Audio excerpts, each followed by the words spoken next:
Les fiançailles sont perçues comme une étape nécessaire au mariage.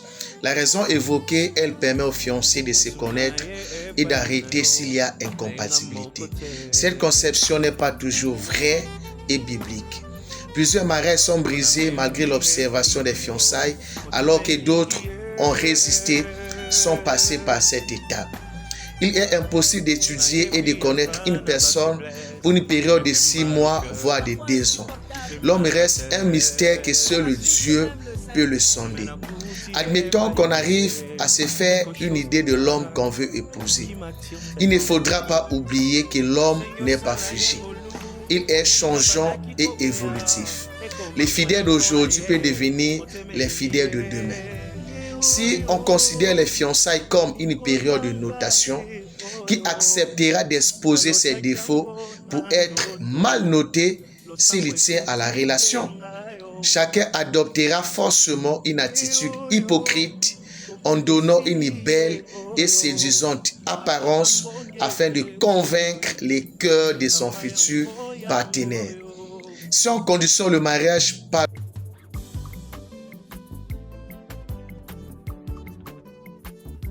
l'observation afin de trouver la bonne personne, ça ne fonctionnera pas. Parce que celui qui observe et celui qu'on observe ont pour dénominateur commun les faiblesses et les défauts. Dans l'observation, si tu ne trouves aucun défaut chez l'autre, sache qu'il a un doctorat en hypocrisie ou soit ton amour a voilé tes yeux pour voir ses défauts. Dans la Bible, les fiançailles n'ont jamais été un choix provisoire mais définitif. Elles n'étaient rompues que pour infidélité. C'est un non-sens pour l'Église d'aujourd'hui de considérer les fiançailles comme un choix, un engagement provisoire qu'on peut révoquer à n'importe quel moment.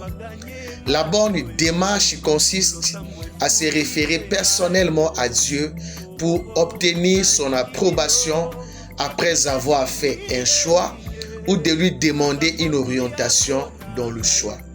Après cette étape, on peut s'engager dans les fiançailles pour aboutir au mariage. Dieu doit être au centre de la construction d'un foyer. S'il ne bâtit pas, le fondement ne sera pas solide. Dieu reste la seule garantie d'une bonne alliance.